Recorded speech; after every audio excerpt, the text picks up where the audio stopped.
Venho por aqui, nesta manhã, a cumprimentar a todos com a paz do Senhor e desejar, bem como pedir a Deus que o Senhor lhes conceda um dia muitíssimamente bem abençoado. Que a graça de Deus se escorra por sobre todos aqueles deste grupo e que a sua misericórdia lhes alcance. Que o Senhor passe um bálsamo e tirando toda a dor que haja em alguém no seu físico, em alguma enfermidade, que o Senhor lhes toque. Na parte dolorida, infeccionada, inflamada, lastimada, que o Senhor lhe vá curando.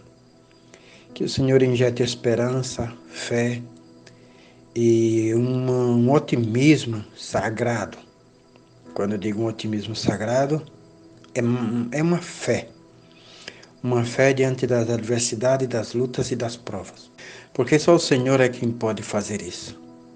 Se tem alguém aqui triste, desesperançado, que o Senhor lhe possa confortar, animar, renovar sua vida, porque Ele é fiel. Amém? Se você amanheceu ainda com as suas traqueias, seus pulmões e todo o aparelho respiratório funcionando, é porque Deus ainda tem projeto na tua vida. Amém? Não tem mangueiras no teu nariz, não tem máquina funcionando para te garantir a vida. Meu irmão, se você está livre nos seus passos, se você respira por si próprio, Deus não te abandonou. É certo que por esse momento você está passando por uma luta, uma prova, uma dificuldade, em várias dimensões, na vida afetiva, na vida matrimonial, no trabalho, na saúde, financeiramente. Deus vai prover. A palavra de Deus diz que Ele não nos prova, mas além das nossas forças. Todas as lutas e provas que estás passando, nada mais é que humana. Todas as lutas e provas que você está passando, ela tem seu valor humano. A dimensão dela é humana. Ela é tão limitada, tão pequena, que ela não deixa de ser humana, conforme diz a Bíblia. E ainda assim, apesar de ser humana, a Bíblia diz que Deus ainda dá graça e força para que nós possamos suportar e passar por ela. Quando falhamos nas tentações e nas provações, não é que a gente foi menos que ela, mas fraco. Foi que a gente foi irresponsável. Amém? Tem um versículo aqui no Evangelho de São Mateus, na primeira tentação de Jesus, ele alega ao diabo, a Satanás, desta maneira: nem só de pão viverá o homem, mas de toda palavra que sai da boca de Deus. Está escrito no Evangelho de São Mateus, no capítulo 4 e no versículo 4. Jesus responde a Satanás: nem só de pão viverá o homem, mas de toda palavra que sai da boca de Deus. A gente vive hoje um tempo tão terrível, irmãos, meus amigos, meus irmãos, que a gente fica admirado, a gente fica vendo as pessoas. Estamos vivendo uns dias em que todo mundo faz aquilo que quer, que agrada. E essa atitude nova no gênero humano tem apoio, tem base, tem sustentáculos para que prossiga nesse projeto, nessa caminhada.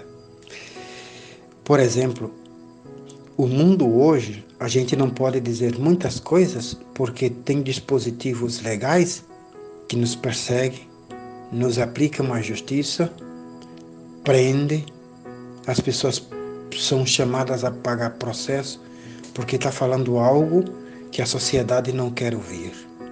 Não quer ouvir porque conseguiram e criaram um estilo de vida, vários, pelos quais a gente se choca, nós que somos servos do Senhor. As coisas que estão lá fora das nossas quatro paredes e do nosso cânon sagrado, ou seja, as escrituras sagradas, as coisas que fazem aí a gente não pode nem olhar com um olhar de desprezo, porque possa ser que nós estamos causando um tipo de um preconceito ou uma indiferença àquela pessoa, estamos constrangendo aquela pessoa que vive naquela conduta errada. Requer de nós ter estrutura e maturidade para criar um meio de adaptar-nos a esse estilo de vida horrendo, terrível, satânico e diabólico. Porque nós não podemos falar. Dá medo e pavor quando alguém está pregando na rua e sente um limite em querer dizer algo e não pode, porque ele pode ser sancionado por alguma lei ou alguém que possa criticá-lo. Os dias estão terríveis, mas Jesus disse: nem só de pão vive o homem, mas de toda palavra que sai da boca de Deus.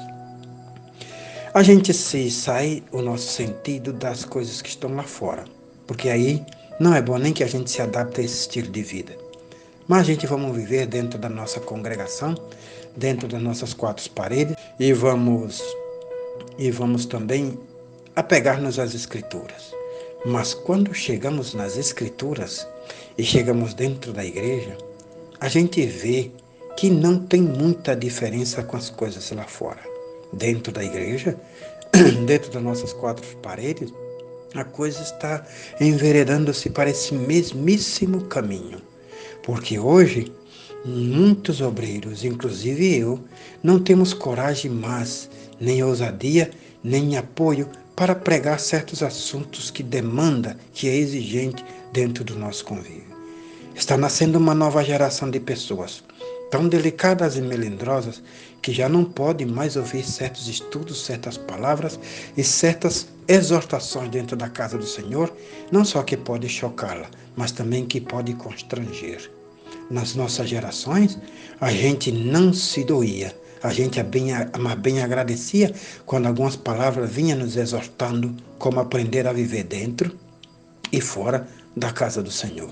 Hoje, tem gerações que não se pode ouvir mais algumas doutrinas que são necessárias na casa do Senhor.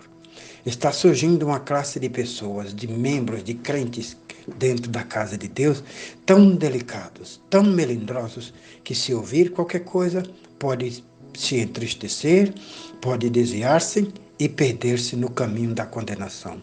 A igreja tem que fazer um convencionismo de viver uma vida tal que possa criar meios fora da palavra de Deus para sustentar e criar e deixar que essas classes de pessoas permaneçam vivendo em nosso meio.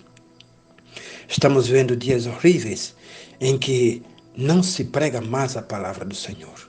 Nós vamos para o culto com os nossos conscientes coletivos, sabendo que a mensagem ali será a mensagem da gente perseverar e correr atrás daquelas coisas materiais, do carro, da casa, da saída do aluguel, da promoção do emprego, da restauração do casamento, tudo aquilo que subjetivamente diz respeito ao crescimento pessoal e individual do crente. Porém, as partes fundamentais, mais comprometedoras, mais exigentes, que é a melhora diante de Deus, esses assuntos já não são falados na casa do Senhor.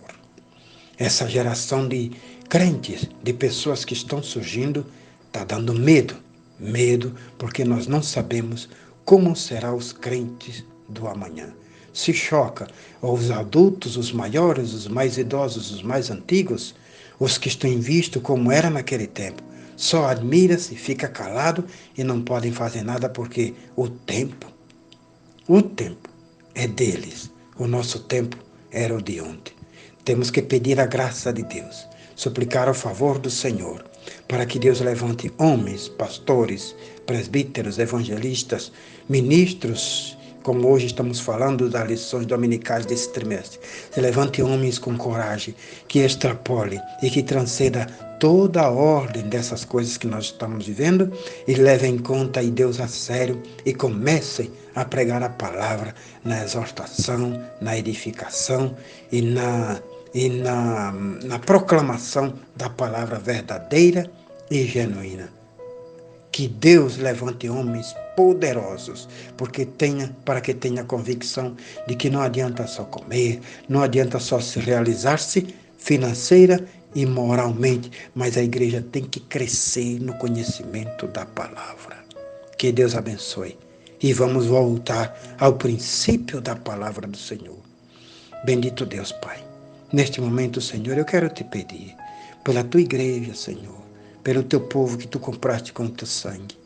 Pai, eu quero te pedir por essas novas gerações que estão surgindo, Senhor, emergendo-se, Deus amado, em nosso meio, sabendo que tem encontrado um lugar tão gostoso para viver, que é a vida congregacional, a vida de igreja. Mas desperta, Pai. Promova uma revolução, uma renovação, Senhor, uma reforma na vida da tua igreja, Senhor, para que essas novas gerações amem, desejem e supliquem conhecer a tua palavra. Fica conosco, Deus. Esperamos dias de glória em nosso meio. Deus, nós te agradecemos em nome de Jesus. Eu te agradeço em nome de Jesus. Amém.